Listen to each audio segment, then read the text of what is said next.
So none of these 17 witnesses said anything more than was or was supposed to be in the letter of Aristeas. Now let's see what it actually says in its official form. As I said before, the letter of Aristeas is available in two main translations. R.H. Charles's from 1913 and Henry St. John Thackeray's in 1903. Working from R.H. Charles' copy, the letter of Aristeas in English has, after you remove the verse and chapter numbers, 19,407 words. That's equal to a 98-page book with no formatting, no headings, and no table of contents. So the letter of Aristeas is not a letter at all. It's a book. And it's a book of propaganda. It's supposed to be a letter from a Gentile guy named Aristeas to his brother Philocrates.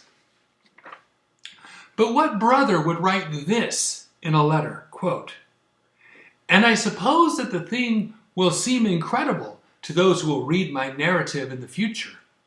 But it is unseemly to misrepresent facts which are recorded in the public archives. And it would not be right of me to transgress in such a matter as this. I tell the story just as it happened, conscientiously avoiding any error." It sounds like he declared his purpose to set up a supposed letter for people in the future to read. This is exactly what a con would do when setting up a letter then pretending it's old. See, it says people will read it in the future, so it must be in the past. Methinks he doth protest too much. Somebody is faking his readers out. Now, if that were all, we could say that I'm totally wrong. But let's find out more about this supposed letter. Thackeray noted, this letter is not what it professes to be, which it describes as, quote, a contemporary record of a Greek who played a prominent part in the actions described. First, who is Aristeas? He was not a contemporary of Ptolemy Philadelphus. We can see that because Aristeas writes, quote, as though he were looking back over an epoch of a long dynasty of Ptolemies. Check out sections 28 and 182. From 28, quote, for all affairs of state used to be carried out by means of decrees and with the most painstaking accuracy by these Egyptian kings, and nothing was done in a slipshod or a haphazard manner.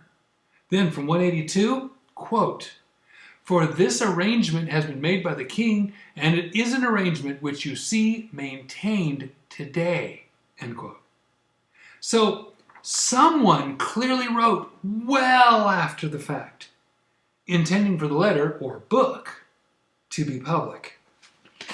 And who is Demetrius? He's supposed to be King Ptolemy Philadelphus' confidential friend and over the library.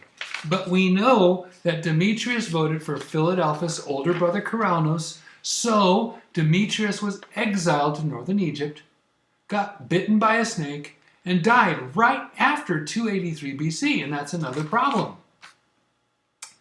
Epiphanius of Salamis and many scholars say the Septuagint was translated in the 7th year of Philadelphus' reign. That would be at the latest 276 BC. Then they quote Aristeas, which says the high priest was Eleazar. But the lists of the high priests don't say that. They say that Onias the first was high priest until 280 BC. Then Simon the first was high priest from 280 to 260 BC. Then Eleazar, another son of Onias the first, was high priest from 260 to 250. Aristeas would make Eleazar a priest in 276 to 283, 16 to 23 years too early. That's not all. In sections 180 to 181, Philadelphia said of their arrival, quote, "It happens also that it is the anniversary of my naval victory over Antigonus," end quote. No, it wasn't. He confronted Antigonus Gonatas in 260 BC, at least 16 years later, and lost horribly. He didn't defeat him until 245 BC, 31 years later. Something doesn't add up. Again, who is Aristeas? I used a Greek minor deity called Aristeas because it doesn't actually exist, and I think Aristeas doesn't actually exist either.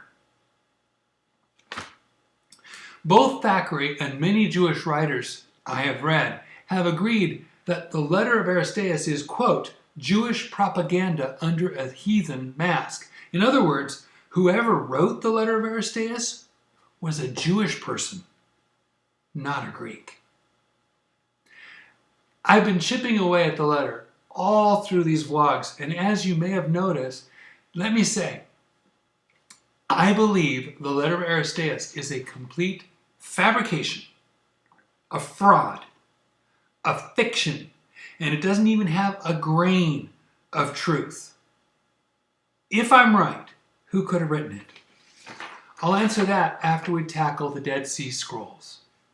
Ever since scrolls and 17,000 bits of scrolls were found in caves near the Dead Sea starting in 1946, people have been looking for evidence of ancient Bibles. They have found some astounding things, like scrolls that are virtually identical with the Leningrad Hebrew Codex that I showed you and other Masoretic texts. But some people have been desperate to find a BC Septuagint. Take a look at this. This is a Nahal Hever Greek text found in a cave near Hebron. It has Micah 5, 4-6 on the right side. I decided to take a digital text of the Nahal Hever Greek and compare it to what we call the Septuagint. I really gave it the benefit of the doubt. When it had only part of a word right, I granted those letters. It looks like this. The yellow is what's the same. It's not the same text. Lots of different word choices. It's a translation of the Hebrew, all right, but the Greek is very different from what we call the Septuagint. So just people tell you that the Dead Sea Scrolls have Greek doesn't mean they're Septuagint. That said, there are some fragments of text which do match what we call the Septuagint. Carson Peter Thiede, the author of the Jesus Papyrus, wrote in another of his books called Rekindling the Word that there are 6 fragments with a few words that match what we call the Septuagint. Just 6 of them are reliably identifiable. But he says, all the Greek fragments can be dated to the period from the middle of the 1st century BC to the middle of the 1st century AD. This means that even these Greek texts are the most recent of all manuscripts found in Qumran. So, after all this investigation, across centuries, all the scholars and all the investigation, and we end up with the oldest Greek words on a piece of papyrus or leather are only reliably dated to the 1st century at the time before 68 AD when the Romans came through Israel? That does it. I cannot believe in a BC Septuagint. But I can and do believe there was something made in the 1st century AD. But let's remember what this means. 1, if there is no BC Septuagint, there is no acceptance of a BC Greek text. That means the Hebrew-speaking Hebrew synagogues in Israel used, surprise, Hebrew. 2, if they used Hebrew in Israel, and even the writers in Alexandria, including Origen, admit this freely, then there's no way that Jesus or the apostles could have quoted the Septuagint. That means they did not quote or reference a Greek Apocrypha either. Only the Septuagint had the Apocrypha, not the Hebrew, as even Origen and Jerome both admitted. 3. If there's no way that Jesus or the apostles could have quoted the Septuagint, then how did words similar to Jesus and the apostles end up in the Old Testament Greek text? Simple. Whatever Greek texts were made in the first century were modified later by people who had a New Testament sitting in front of them. So, the Greek Old Testament was made during or after the life of Jesus. Even if it came out in Alexandria by that late date, do you really think the Hebrew-using Hebrews would abandon the Hebrew for an untested Greek that was so different from the Hebrew as everyone admits? No way. So, Jesus and the apostles not only did not quote the Septuagint, they did not use it either. So who did create the Septuagint and when? I can only go by the information that history has allowed us. One guy had motive. He wanted to make the Hebrew Old Testament something he could play with, to make allegories and analogies, and to compare with Greek philosophy. For that, he wanted and felt he needed a Greek Old Testament. 2. One guy had means. He was born wealthy. His family was contemporary with the Ptolemaic dynasty. He had both social and family connections to the Hasmonean and Herodian dynasties, and even the Julius Claudius dynasty in Rome. He was educated in Roman, Greek, and Egyptian culture, and in Judaism especially. And one guy had opportunity.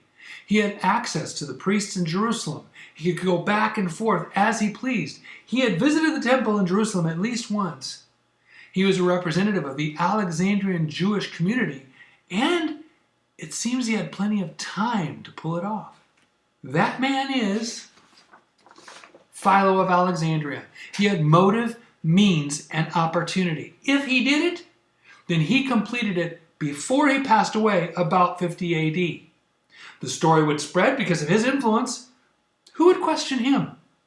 Then the letter would spread all over to support his Greek Old Testament with apocryphal stories that the Alexandrians liked, all in one book. He could have afforded to pay for the people to do the work. And there's ample time after that for Josephus, then Aquila, Symmachus, and Theodotion to do their own work. And there's plenty of time for the Alexandrian religious people to mess with the Greek. I'll stop there. But we don't have to worry if there is no BC Septuagint. We have God's words preserved from the Hebrew Old Testament and the Greek New Testament and passed down and translated accurately all the way down to our King James Bible. God's preserved words in one book for us, in one language. Now, think about this. If there is no BC Septuagint, if this Greek Septuagint with Apocrypha isn't God's work, then you can bet the devil's involved.